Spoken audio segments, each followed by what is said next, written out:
discuss the global standards process, the challenges to it, as well as the role of nation states in developing global standards, we have an esteemed panel with us here today.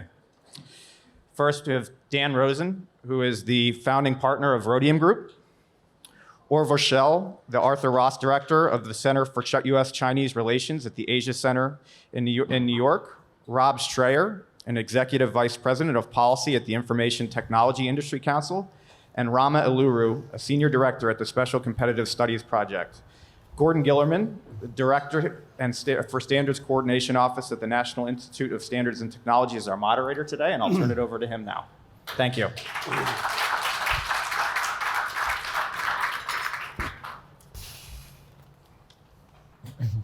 Thank you, and thank the Leadership IP team for organizing this and thinking standards is important enough to have a whole panel on.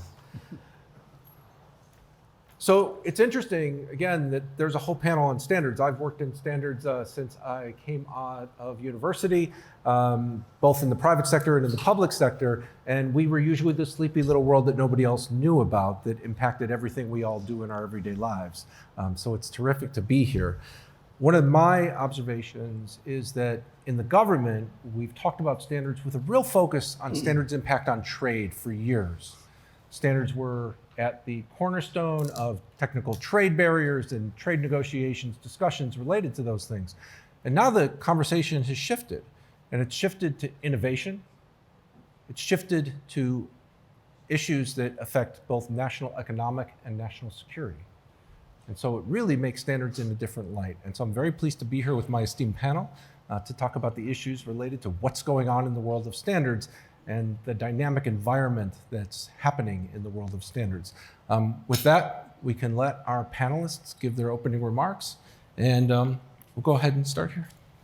Thank you so much. It's a pleasure to be here.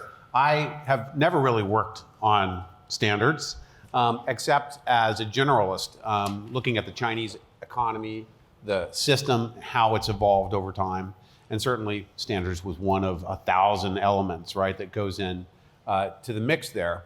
And today it's very much front and center, as you note.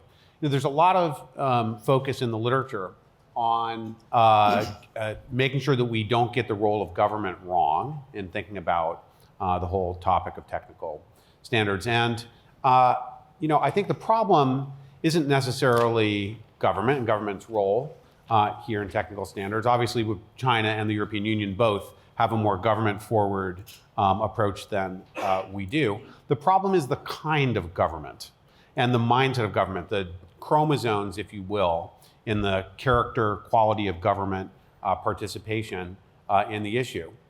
Engagement with China, our posture towards China over the past nearly 5 decades, really, and certainly including in standards development organizations today, was contingent on the notion that Beijing and Washington had a common view of the role of markets, the limits of government industrial policy, right, in shaping economic outcomes. Not just a common verbiage and willingness to say the same things, but it actually required that we believe, that China really did believe, that the degree of statism it had used in the past was not in its own interest, and that it wanted to migrate in our direction. China didn't have to be there, but it had to be committed to heading there, to getting there, and there meaning a overwhelmingly market-determined system for deciding outcomes, including in standard making. The problem of our time now is that there is a demonstrable change in where China is headed. I happen not to think that it's set in stone, as I think Sue Schwab noted at the outset. There's a lot of things that are wronger with the Chinese model than we thought just a little while ago, than most people thought. And I think those things are coming home to roost very quickly, and there's necessarily going to have to be a big shift in Chinese direction away from this turn back toward an over-heavy role for the state in determining everything in a direction that we're going to like.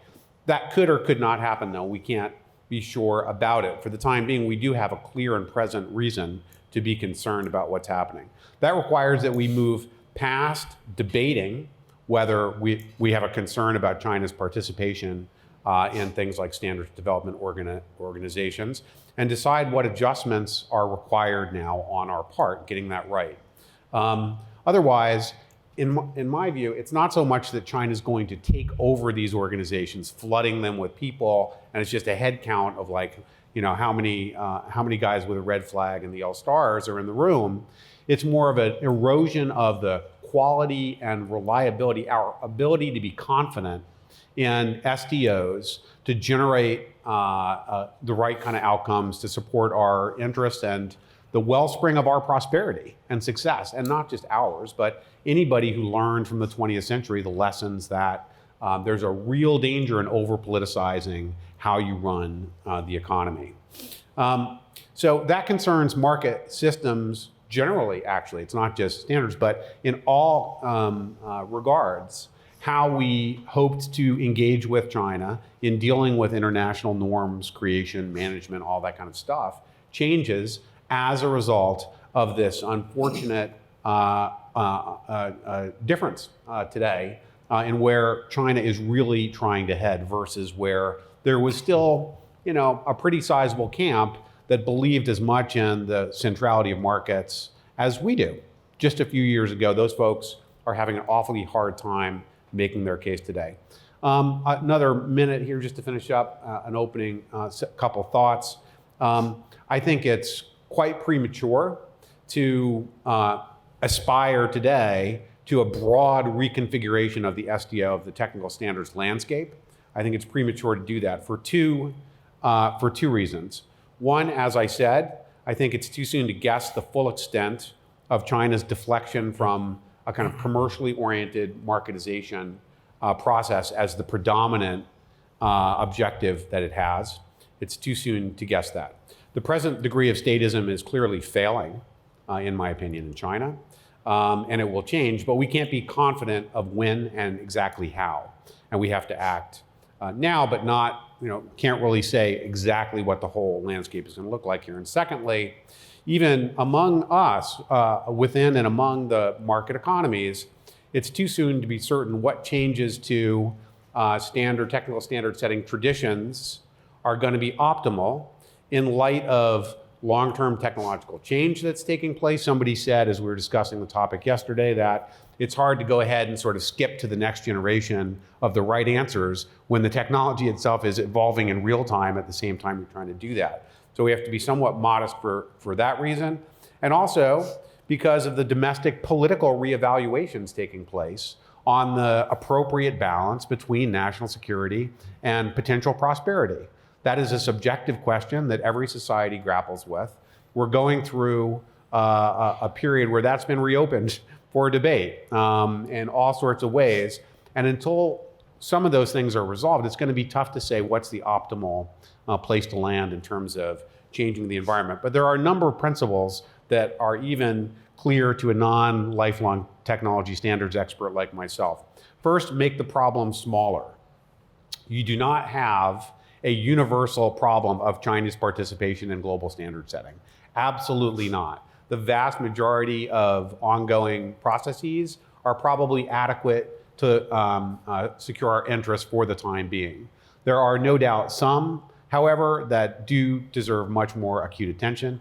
Make the problem smaller and you'll have more resources available to deal with those special cases that are still the exception, I think, where more attention is needed. Secondly, and it's also been said very clearly earlier, given the reality of nation-state-based systemic competition taking place, we're not unscrambling this omelet. It is going to continue to be put together here, intertwined here between the national security side and the commercial side to an entirely different magnitude than any of us expected over the first, in my case, 3 decades of my career. And third and final, transparency, science-based objectivity in how we make that evaluation of where there is a China problem or any other kind of institutional problem where there's not is absolutely critical. The debate over decoupling between the United States and China that we've had in this country, in this city, on this block, in fact, over the past 4 years was done entirely without a cost-benefit analysis of decoupling. Nobody costed out what it would even mean. Nobody's even modeled or operationalized, as we would say, what decoupling even means, right? So only now do we start to realize what the prices are, what the realities are, if you try to pull things apart gratuitously, excessively. We have a lot of thinking work to do and analytic work to do to sit down and do this the right way. Thank you. Thank you. Orville. Well, let me just sort of depart maybe from where Dan began. I think it's really important for us to try to understand where we are, because we are indeed at a point of immense inflection, I think. And how did we get here? It's also important to remember that something which may seem very anodyne to most people, like standard setting agencies, exist within this larger sort of atmosphere of geopolitics. And Dan alluded to the fact that we once were under the operating system, if you will, of engagement. And what was that all about? Well, I remember going to the World Economic Forum year after year, and the glories of globalization. It was a win-win for everybody. Didn't matter where things were made, who made them, as long as you could get them quickly and reliably. And that was then. I think now we have to recognize that when we talk about something like standards, as we are here, that the main player is, of course, us and China. And engagement has become unraveled. This was a system initiated not by name, but by sort of the Bethlehem moment when Kissinger and Nixon went to China in 1972. And thereafter, 9 presidential administrations all backed the idea of engagement. And what was its supposition? Its supposition was that, you remember Francis Fukuyama and the end of history, that there was a kind of a teleology going forward, and we're all on the same flow of history, and Chinese reform had made it imaginable that China wouldn't become a carbon copy of us, but slowly was evolving to be more convergent. And this meant that we wanted to embrace them in every conceivable organization we could, in the economy, in our academic life, think tank life, and we were rather reckless about that. And yet, one of the things I think we fail to appreciate is that when a country like China has a revolution as profound as China did under Mao Zedong, it is not something that you simply wave away when a Deng Xiaoping appears in the late 70s and early 80s and says, whoops, we made some errors, let's try something else. That it is actually something that remains deep in the soul of the country. And now we see that it is being re-expressed again, something like a recessive gene. And that is because Xi Jinping is really a product of that revolution. That's when he came of age, in the 60s, in the 70s, and that's when he acquired his toolkit. Never went abroad to study, doesn't speak a foreign language, does not feel particularly comfortable in sort of the cosmopolitan world of the G20. He relies on ritual, relies on formality, relies on impressing, I think, other leaders, not with his own acumen as a giver and a taker, which is the essence of diplomacy, but more, this is who we are. I don't feel particularly comfortable negotiating in the way that maybe the Europeans do with the Americans, the transatlantic alliance, even in the trans-Pacific alliance. And so we're confronting a situation now, I think, where we have to recognize that it's a tipping point moment, and we're not quite sure where we're headed. We're not quite sure how much to embrace China within all of the organs of global society that we once were so willing to to which we're so willing to admit them. And this, I think, is going to have a profound effect on how we set standards, because the truth is that China does not accidentally want to join all these organizations just out of the milk of human kindness. They want to join it because they have an agenda. And I think we need to understand what that agenda is, how it's evolving, and how it might impact our national security and also our intellectual property, all of these things. So as we begin to see the trend, and I think here the Ukraine is a very important new element, we begin to see the wind blowing in a certain direction where China is going ever more, sort of becoming more friendly with Russia and is not delaminating from Russia. And both of those very large and important countries do have their own field of gravity, politically speaking.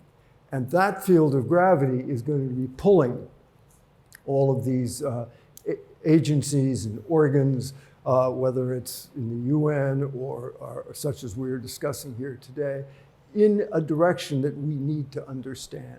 It's not neutral.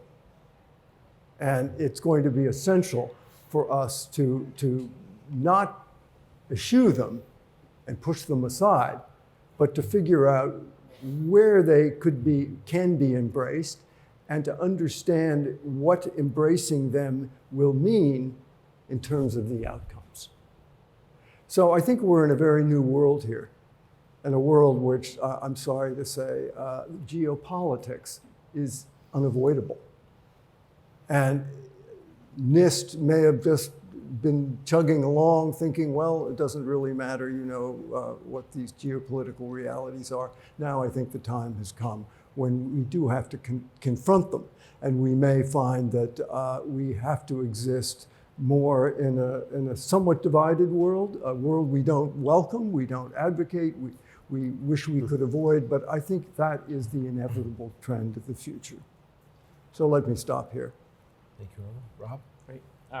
Gordon, thank you for moderating this panel and your leadership over many years at NIST. I also want to thank LeadershIP for sponsoring this. From 2017 to 2020, I was at the State Department. I led diplomatic outreach with other governments about cybersecurity and about technology competition. I'm now with ITI, as Gordon mentioned, which is a trade association for the largest and most innovative 80 tech companies in the world. So I've had a lot of time to think about technology policy, technology competition, and the geopolitics of that, as well as where that intersects with standards. I think, and to say something that I think many of you in the room already know, sort of the first principles, how to have the most innovative technology of the future in the most important sectors will require much more R&D. Massive amounts of R&D go to achieving the most innovative tech along the way. So whether it's hardware or software, it's relying on that IP that has to be developed through a lot of work. And the only reason that money is available for that massive amount of R&D is that the revenues can be generated worldwide. That is, technology is a story of scale. So we need to keep having the scale in the industry. I'm very much aware, as I think everyone is, that we've heard from today about the tactics that the Chinese have deployed relative to technology. We know they put massive subsidies into some sectors or subsectors in particular. They do cyber-enabled intellectual property theft. They have forced technology transfer. They have discriminatory licensing. Now, along with that, though, we have a standards regime that benefits Western companies because they can keep a global market. They don't have to make a particular product or differentiate their service based on specific localities. We want to keep as much as possible the trend of that global market. So the real solution to all of those concerns with China are trade tools and political tools that address those frictions with China.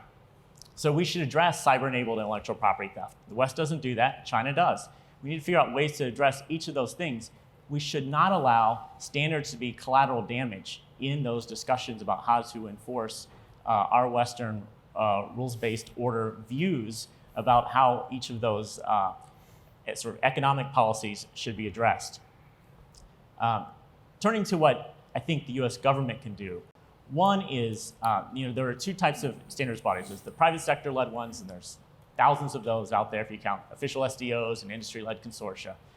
Then there's also the multilateral ones led by government. Probably the best known of those is the ITU, the International Telecommunications Union, was started back in 1865. It is still around. It still seeks to set standards for technology and other standards. I had the privilege of leading the last major meeting of that. Was 4 years ago, where some countries wanted to say that the ITU should set standards for emerging technologies, for AI. We were successful in pushing back on that. For the last 8 years, the ITU has been led by a Chinese citizen, to Orville's point, about the Chinese wanting to have UN positions. They have a senior position there, and fortunately this year, which will set the roadmap for the next 4 years, there's a US citizen running during Bogdan Martin to lead that organization. It's important the US and the West gather together to make sure that organization stays on the right track and doesn't infringe on the private sector-led processes that are industry-led. The other thing that can clearly be done is government can participate more in international standards organizations.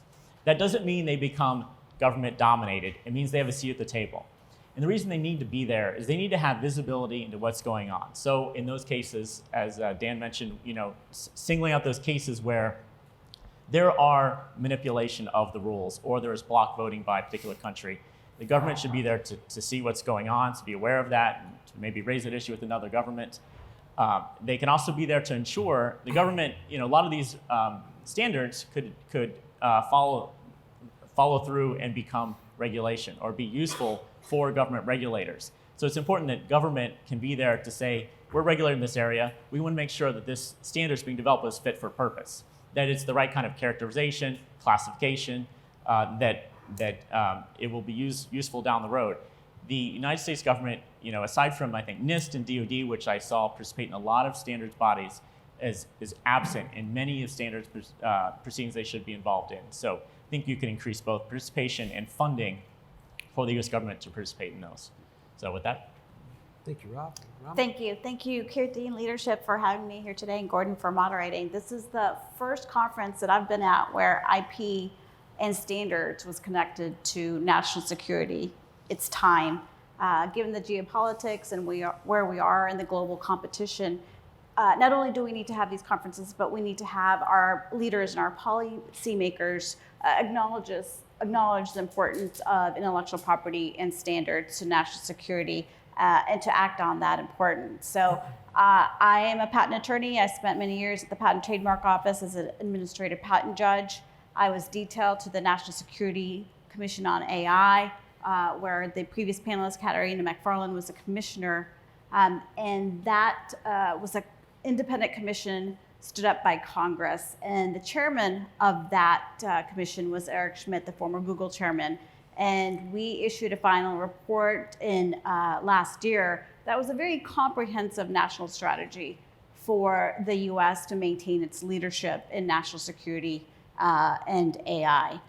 When that commission dissolved, Eric Schmidt, upon talking to Henry Kissinger, decided that some of that work needed to be continued. So he stood up the Special Competitive Studies Project and funds it where I am now, working on social implications of AI as well as intellectual property.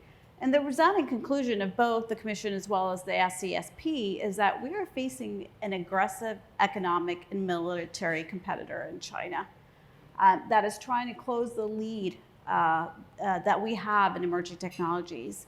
And if we don't change this trajectory, in the 2030s, we will be facing a country that has a bigger economy, more research and development resources, better research, and wider emerging technology deployment.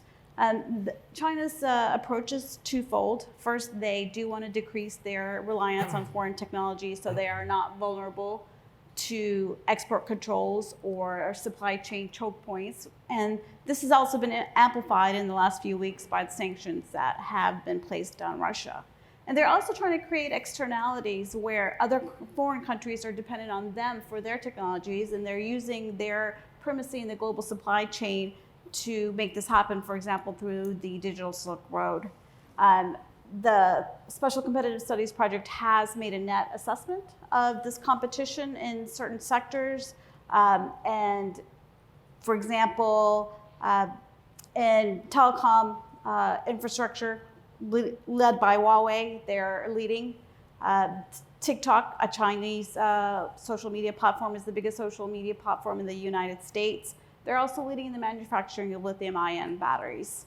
And drone sales in the United States is mostly by China. Think about that. Think about the implications of that. So we need to elevate IP standards to a national security priority, and highly recommend everyone look at that final report for other recommendations that, for example, that Josh just mentioned about making sure that standard setting development processes are participatory. You have to show up if you want your interests to be heard. So we need to make sure that the government is coordinating that effort in industry so that small businesses and medium-sized businesses, perhaps through grants, are actually showing up at these standard development organizations and expressing their interests. We need to see maybe establish a federal advisory committee so that experts from academia and industry can advise on these national strategies of how we can pursue national standard setting strategies to support national security. Thank you very much. So one of the themes that I heard here that I've also heard in many of the standards discussions I've been in is that robust research and development leads to cutting edge technology, and the contributions of cutting edge technology are the most influential thing in technology standards. I grew up in a customer service organization in the private sector before I came to the government in mid-career. So with that ethos, I want to ask questions from our customers here in the audience first before we take them from the moderator. So if you have a question, please raise your hand and you'll get a wireless microphone. One right here in the middle.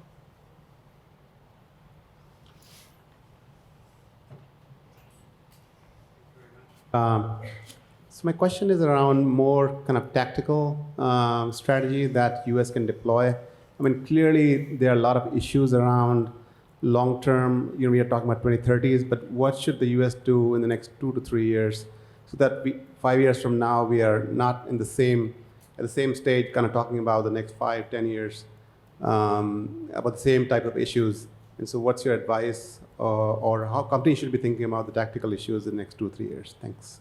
Thank you. Can you identify yourself and your Sorry, organization? Chetan Sharma Consulting. Thank you. And Rob, can you field that one first?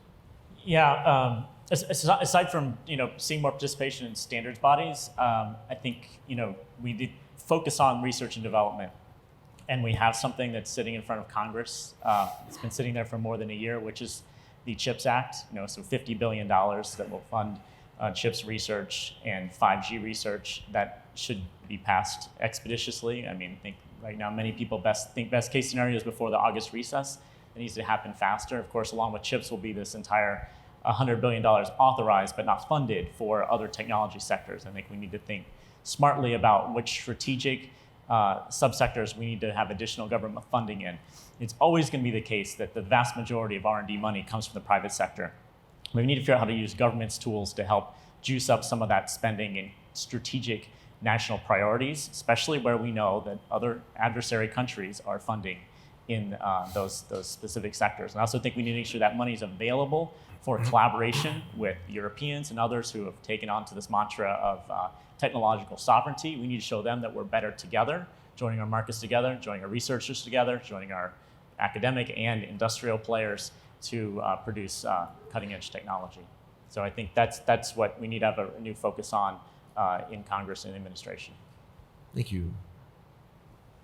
Daniel? I have one pet project right now to add to that. That's a little. It is tactical, really, but it's a little bit more diffuse, and that is, drawing an analogy from the strategy that's been taken with Russia and Ukraine, which is rather than saying I have the power to stop this, to solve this, to prevent this from happening, flooding the zone with transparency and information so that people are forced to have a more fact-delimited, conscious, thoughtful discussion of whose responsibility a problem is, and the collective interest in working together to have to solve it. So to apply that to the Chinese case, us not showing up in standard setting bodies, not being present to take notes, to be part of the conversation, to take back with us an awareness of where the priorities are and where they're not, that's basically ceding the ability to be analytic and purposeful in this space entirely. That's just one example of it. I can think of 100 ways where we can turn up the transparency and analytic sort of mindfulness about this issue. Thank you. Rama? Sure. So the United States can't do this alone. We need our allies and partners. So I spent the last week in Brussels talking to the Europeans about some of these issues, and the resounding message is that we need to work together and agree to agree and see where we can find broad agreements instead of concentrating on where we disagree. But finding places where we can work together and then moving out from there. Thank you. So And I'll Gordon- resonate with those remarks just because I'm currently leading our engagement with the State Department and other parts of commerce, both with the Europeans and with the Quad countries. So we are already looking to work with our allies and partners in standards. Wonderful. One extremely important element of this is even as we move towards a more adversarial relationship with China, and I think what's happening in the Ukraine has tremendous sort of blowback on that effect. We also have to recognize that what's made this country truly innovative is immigrants and students from all over the world, particularly in the fields of technology. And the question is that if we are going to be heading into this world where we're going to be in a greater state of contention, how do we protect that commons and that immense resource in the research and development side of things, which has been made almost every aspect of our sort of technological life as America what it is today. Excellent. Thank you. More questions from the audience? Yes, in the center again.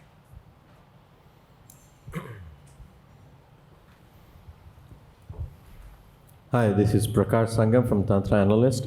So my question is more on the standard side, and I'm a 3GPP member. When you go there, if you look at voting on be it contributions or chairmanships or repertoires and such, the voting happens in blocks, especially from Chinese side, right? So you have non-Chinese companies fighting against each other to some extent, whereas if you look at China, anything related to be standards or anything, they vote as a block. So ultimately that has much more power on what is standardized in these committees. So do you guys see any role of governments, be it US, Europe, helping and coalesce the Western companies coming together and make sure it address it, not necessarily counter it, what China is doing, but address it to some extent that the best technology wins, not who has more muscle power and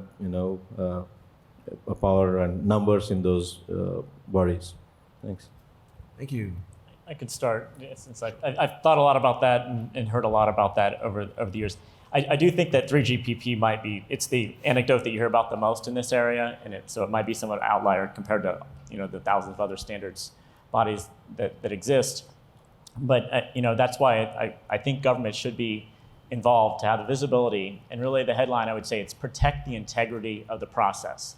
Every standards organization has its own set of rules, its own governance rules. So maybe those need to change at times if there's a problem. But the idea is to keep the private sector-led nature of setting the governance up, and to not then put the alternative is to have government having too heavy of a hand in these processes, which I don't think any of us want to see happen. At the same time, I think we also need to identify when there is manipulation of these standard development organizations, whether it is expressly or not expressly, to make sure that the integrity of these processes are upheld. Any ideas of what can be done? I mean, people understand it's a challenge, but I haven't seen anybody coming up with solutions as such. I think it's actually very easy to analyze patterns in voting behavior and I think illuminate patterns that can't be explained through commercial interpretation, right? We do this all the time looking at Chinese growth rates like the reported January, February, great Chinese GDP performance doesn't correlate with any of the sub-indicators that we can see for what's going on in the economy. Likewise, you can simply look at voting patterns versus what companies say in their annual reports about what their intrinsic interests are in the marketplace and find discordancies. We're looking at the availability to do, is there enough data at the organization level? That gets back to the role of transparency. First, you make data and information transparent. Then you make sure everybody prioritizes using it and working from it. And then you go in and you do it. You look at it and try to figure out what you can say based on it. For instance. So since we may not all be standards experts, 3GPP is the Global Standards Development Organization that uses a regional approach to developing the standards for telecommunications like 5G and whatever G is coming next. Other questions from the audience? Okay, seeing none. So thank you, panel. What do you think the United States government can do to help our industry be engaged in standards development activities in a way that works for industry and protects the integrity of standards development globally for technologies? Wonderful. Well, I think that, the previous panel alluded to this. We don't want the government, we don't want to mimic China. That we do have an august principle that the government should keep its hands off in certain ways and with private corporations. On the other hand, I think the government certainly could have a convening function. I mean, maybe they ought to get all the major players together to say, all right, how are you going to do this? What help might you need that isn't too intrusive? These are the kinds of things I think we have to consider once we recognize that we are at this inflection point. There are many implications in many areas of endeavor where we've been doing things a certain way. And I think going forward, almost every aspect of our engagement in the world is going to be conditioned by the new realities that we see in the Ukraine. And dare I say it, it's not absolutely analogous, but if Putin has his Ukraine, Xi Jinping has Taiwan. And what's on Taiwan? TSMC and 92% of all of the high-end chip fab manufacturing. And this has to be, it seems to me, on people's horizon. Not that it will happen, but we didn't think Ukraine would happen. And what do we do then? What happens to our standard making, our standards setting organizations in regard to China? I mean, what are we going to do about Russia? It doesn't matter that much, but are we going to continue to embrace Russia in these kinds of global international organizations? It remains to be seen. Thank you, Rob. I think there's, aside from, I think, as mentioned a couple times, additional tax benefits for companies that put people forward to participate in standards bodies. I think there needs to be, again, not to undermine the private sector-led nature of these standards bodies, but to have a better dialogue between government and industry about the ways to be successful on priority technology areas. And I think two of those that I'd highlight are 5G, 6G. 5G will move into 6G through the 3G partnership process, 3GPP, over the period of next 4 or 5 years. That will become the 6G standards. And in artificial intelligence, I'll explain the acronyms. The International Standards Organization, the International Electrotechnical Commission, ISO, IEC, have a joint technical committee 1, which basically sets all the digital standards globally, or can in some ways. There are other standards bodies, but they're really important. They have a group that is working on artificial intelligence standards.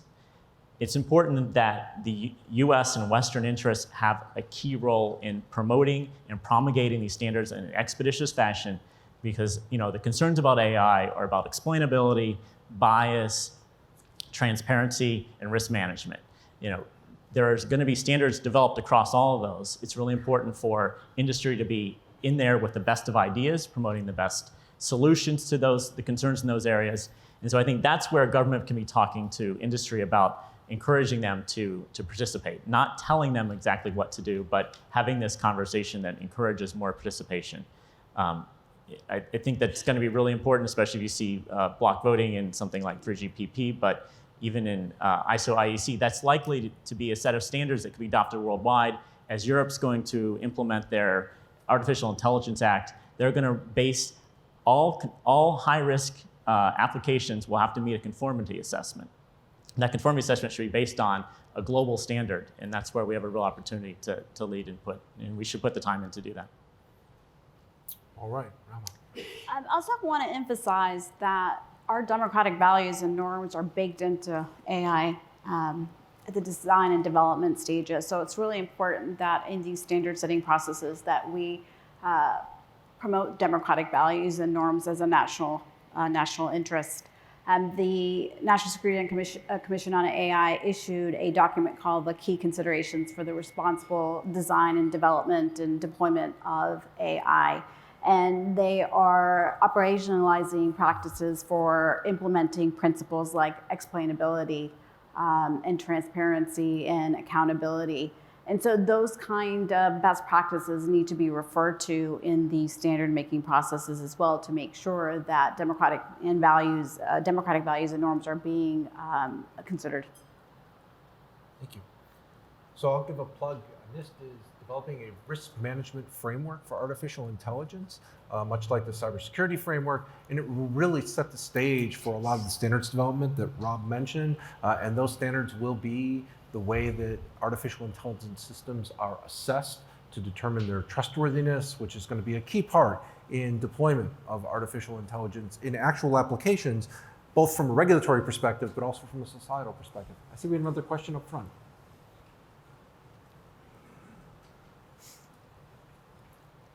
Wanted to move the conversation to a little bit farther down the road, because the problem is we can talk about standards and how important it is to be involved, but once you get the standards, then you have to figure out what they mean for purposes of the intersection with IP. And what we have right now is courts all over the world fighting with each other. We have anti-suit injunctions, anti-suit injunctions, and actually triple that. There's been a lot of discussion about maybe things like what the parameters of fair and reasonable should be, that should be baked into the standards, and the organizations are all resisting it, or that perhaps there should be some kind of a global remedy that parties can turn to. And the problem is that it seems like China is benefiting a lot from the rest of the countries in the world fighting with each other. So is there anything to be done? Thank you. Just identify yourself. Oh, I'm sorry, Judge O'Malley. Thank you. And I'll go to our ringer here for IP, Rama.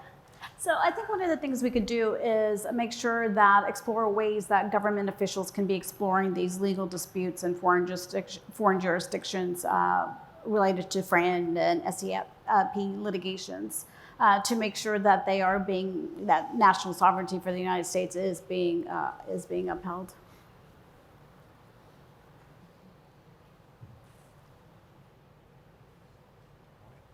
Other questions from the audience? I see one over on my left.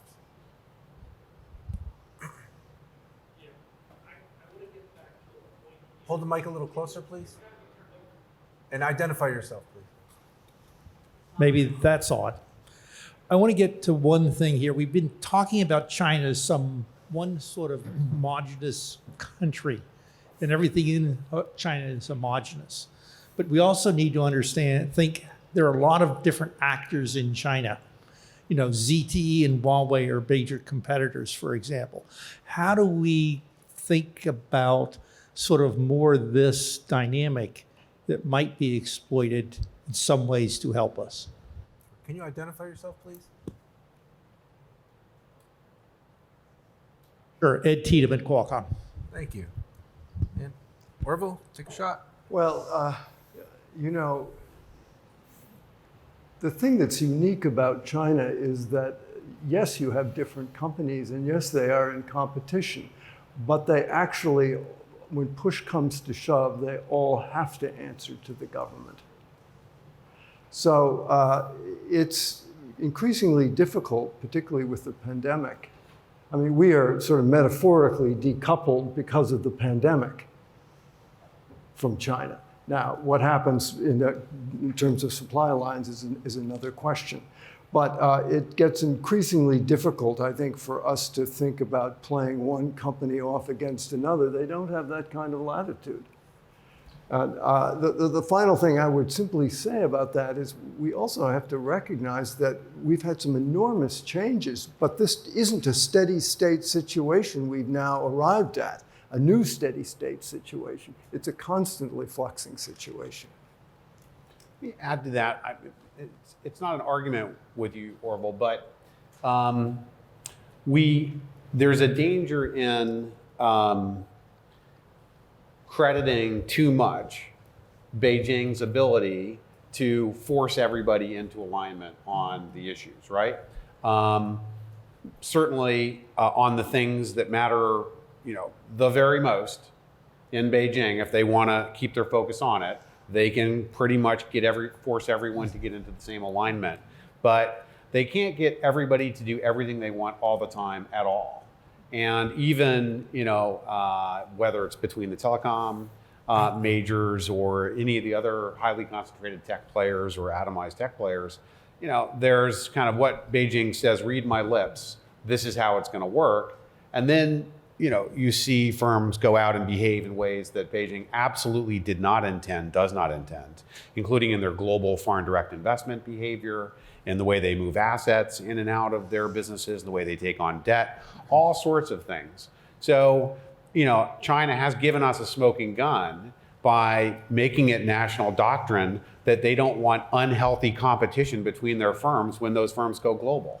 They're essentially saying, we're going to have, everybody's part of a singularity called having a Communist Party director in every firm, which is sort of prima facie a kind of element of collusive intent, right? But then the actual behaviors are much more atomized, fragmented, and uncoordinated in many cases. So there's a lot of complexity. And the one thing I want to sort of warn us against is the more we credit them with being able to do that, the more that plants the seed in some clever minds on Capitol Hill that we should probably do it too.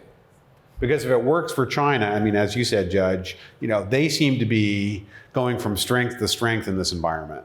Well, that narrative kind of tells everybody in the world, well, this looks like it's kind of inevitable that China becomes the biggest economy in the world. Looks like it's inevitable that if they say that they want to do something, they're going to do it. So resistance is futile. Don't try to change that or get in the way of it. Just get the best terms you can, and do what you have to do. I think that is entirely an incorrect reading of how China is actually doing today and how fragile in many ways its choices are that seem to give it strengths in the moment, but are actually profoundly problematic. And for just most immediately, I want to make sure that we don't upload any of those bad choices in the misperception that they might be good for us. Thank you. So another question right here in the center. Hi, Jonathan Barnett. I'm at the University of Southern California School of Law. You've been talking about, and I've learned a great deal about potential manipulation of standard setting for protectionist purposes by the Chinese government or Chinese-guided entities. But we have a good deal of evidence of manipulation of SDO rules and policies by implementer entities, irrespective of nationality.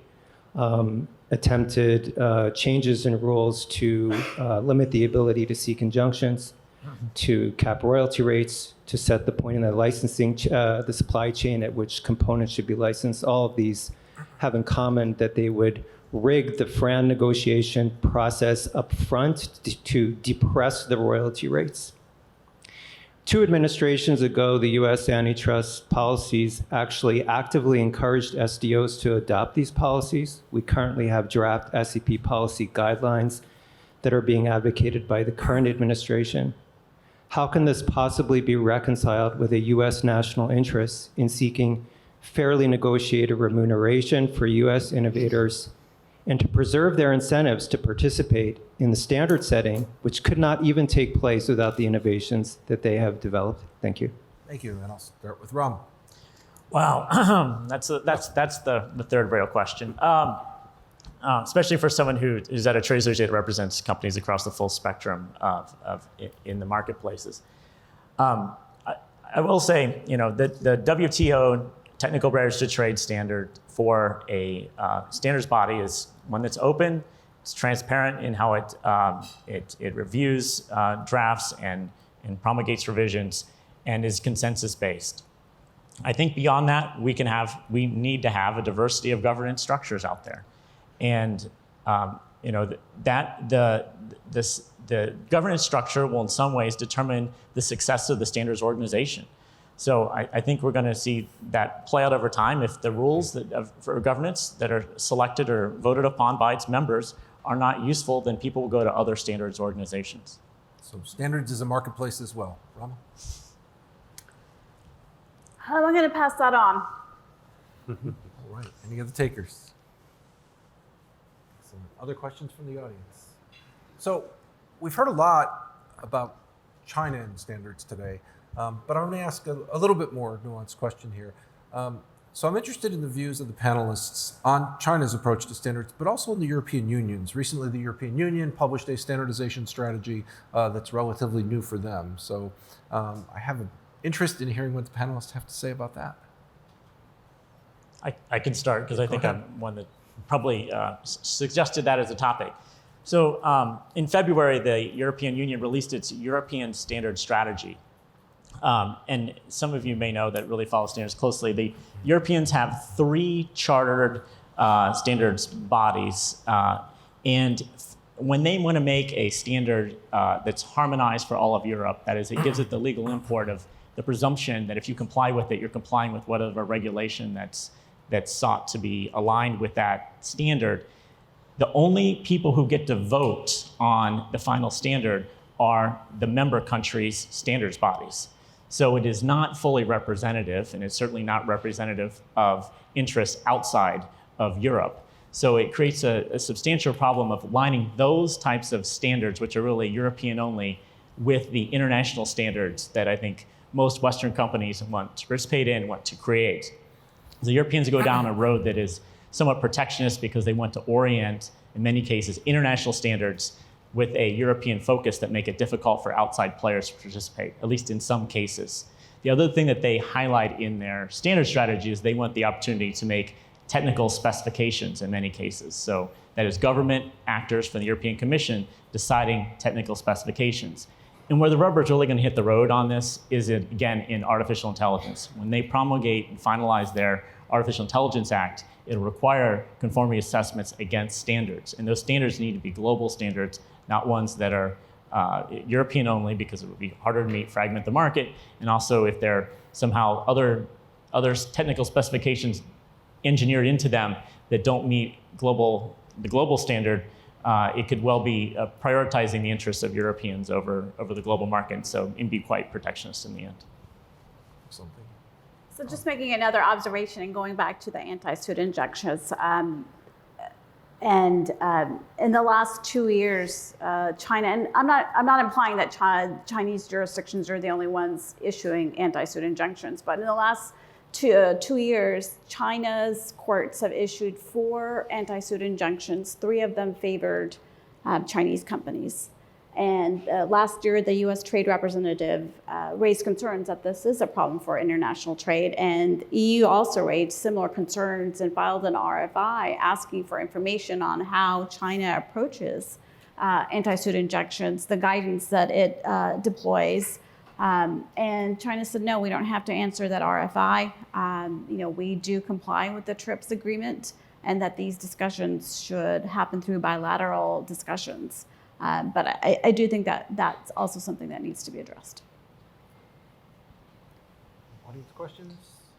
So one of the things that I'm very interested that I also heard was working with our allies and partners in standards. We have a private sector-led standard system where industry decides where it wants to go make standards, brings its contributions to the table. So how do we work with our allies and partners best in this dynamic standards environment in a way that supports our private sector-led standard system? Well, one observation I would make is that what has happened in the last couple of months has actually made the EU come together, made the transatlantic alliance come together in a much more close and operational way, and also is beginning to make the Trans-Pacific Alliance. Now, in that case, it's been largely sort of military. There's the Quad, and I think with the Korean elections and the new president from the Conservative Party in Korea, even Korea may come on board. The real question is, can we elaborate out from what are predominantly military alliances like NATO and the Quad to have other mechanisms in place, perhaps to come to the defense of a country when it becomes the victim, as Australia did, let's say, of Wolf Warrior diplomacy. And I think we see that actually happening to a degree which is quite surprising, not complete to be sure. But so I think that is going to influence all of our discussions around technology and standard settings as well, because it represents a recognition of a new need to have closer federation and closer cooperation. Thank you. Daniel? Yeah, so it seems to me that the boundaries around what was not just commercial and pedestrian, sort of everyday in its significance for national security, the boundary of that has gotten really unstable in recent years, right? So things that we never thought of as potentially weaponizable or problematic from a national security perspective, suddenly that border has just blown up, right, by an order of magnitude. And it's happened so quickly, it's gone much faster than the ability of governments, policymakers, other participants in the public discussion within the OECD community, within the liberal market democracy community, right, to catch up to that and figure out how to manage that rapidly shifting borderline between what can be pretty much left to purely commercially minded solutions versus what things are going to need the special attention that I was talking about before. And so in order to just create the potentiality for more harmonization in how we think about this, whether it's firm-led or government-led, the first problem, again, is an informational problem. How we define theories of concern, right? And whether we can create that definition in a shareable, joint way so that we can both work from the same basic understanding of what is legitimately problematic vis-a-vis China in terms of their interoperability with our systems, our societies, whether it's issues to do with the erosion of our values and human rights or our long-term economic competitiveness. It's got to start with acknowledging, this is an unstable time for defining those boundaries around what isn't so normal anymore, right? It was twisting arms with our German friends 4 years ago to get them to look at 5G the same way that Rob and his colleagues were thinking about the theories of concern in that sector. It is no longer really, right? There's been a tremendous amount of progress in that area, I would say. But in so many areas, there's still a long way to go in terms of sharpening up our sense of the edges around what is not just an everyday sector. And we're just going to have to accept that and deal with it for a little while if we want to create the premise of engageability among the liberal market democracies, it seems to me. Thank you. Go ahead, Rob. I agree with all that. And I'd also say that we need a recommitment through trade policy to international standards. The World Trade Organization decades ago created something called the Technical Barriers to Trade Agreement, which said that if you're going to promulgate a regulation and there's an international standard that's applicable, you must use that. And there's some fine exceptions to it, but that's generally the trend. That's been the case for goods, but not for digital services. And as everyone knows, we've moved very much from a goods economy to digital services being much more important. So we need to try to have that kind of standard for digital services, that they should be based on international standards wherever possible in all kinds of trade agreements. So as the administration goes to propose the Indo-Pacific Economic Framework, or hopefully eventually revisit the TPP arrangement. We should look at digital services, a commitment that all countries use international standards. That'll provide a demand signal for an increasing number of goods, increasing number of reasons for people to be in the international standards game. There's a great opportunity now too with the European Union. There's this US-EU Trade and Technology Council. It was started last June when President Biden visited the Europeans. They had their first meeting last fall. They'll have another meeting here in May. And the top ask that ITI and some of us have is you should base wherever possible, especially on emerging tech, all standards, all regulations on international standards. And there's 10 working groups in this US-EU construct, and one of them is focused only on standards. So there's a real, I think, possibility for there to be a political commitment between the US and EU, especially talking about the geopolitics of alignment here, to really focus on international standards for regulation, again, hitting the same notes of AI, 6G, other areas where for emerging tech, we need to have international standards. Thank you. And I'll just give a pitch since I am one of the co-leaders of this working group right. one under the US-EU TTC. If you have things that you'd like to see us consider talking about, there's actually an email box specifically for working group one on standards and TTC, or you can send it to me and I'll make sure it gets considered. I want to really have a moment to thank the audience for your excellent questions and attention, and thank our panelists for their great discussion. Thank you.